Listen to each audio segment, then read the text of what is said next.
Halo adik-adik, berjumpa lagi dengan Miss Rizky. Bagaimana nih adik-adik kabarnya di rumah? Semoga kabar kita semua dalam keadaan baik ya. Dan tentunya masih semangat belajar walaupun dari rumah.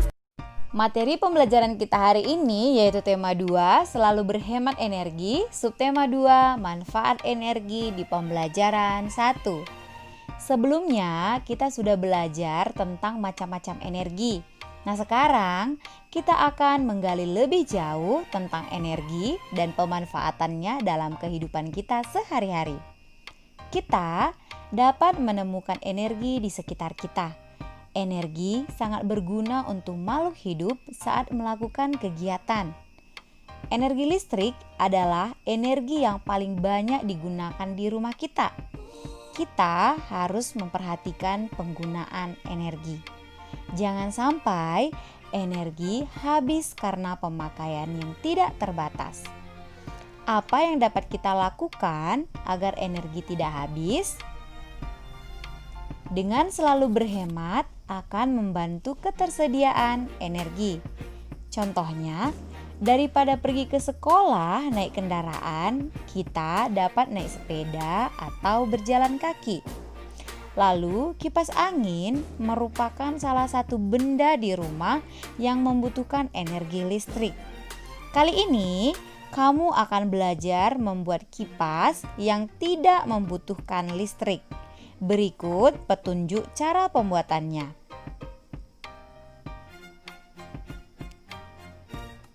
Teks petunjuk berisi arahan untuk melakukan sesuatu.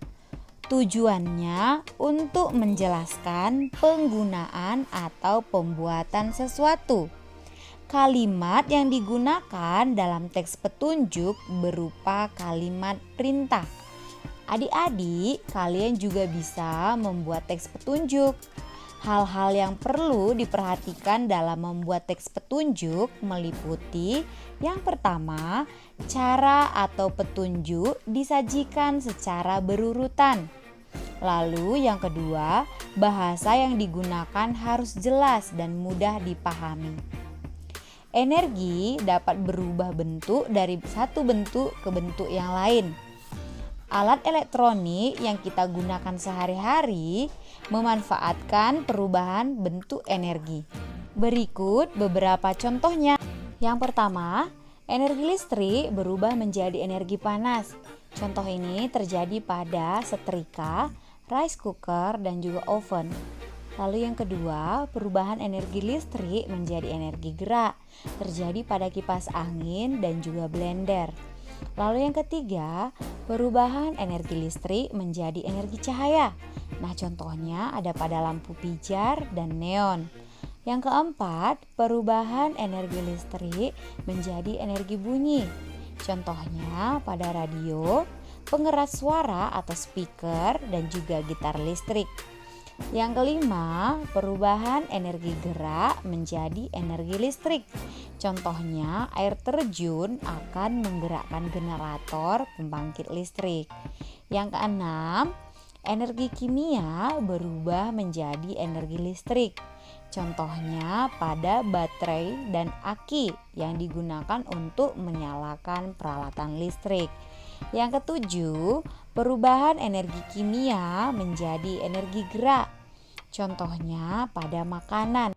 Hewan dan tumbuhan yang ada di sekitar kita merupakan sumber daya alam yang banyak dimanfaatkan untuk keperluan hidup manusia.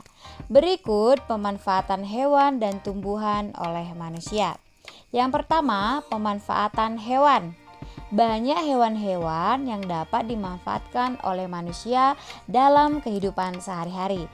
Sebagai contoh, yang pertama, ayam. Ayam dipelihara manusia untuk diambil telurnya dan dagingnya untuk dikonsumsi, serta bulunya untuk kerajinan tangan seperti kemoceng. Lalu yang kedua, sapi. Sapi selain susunya dan juga dagingnya dikonsumsi oleh manusia, tenaga sapi dimanfaatkan untuk menarik gerobak. Lalu kotoran sapi dapat dijadikan sebagai pupuk kandang. Nah, yang kedua, pemanfaatan tumbuhan.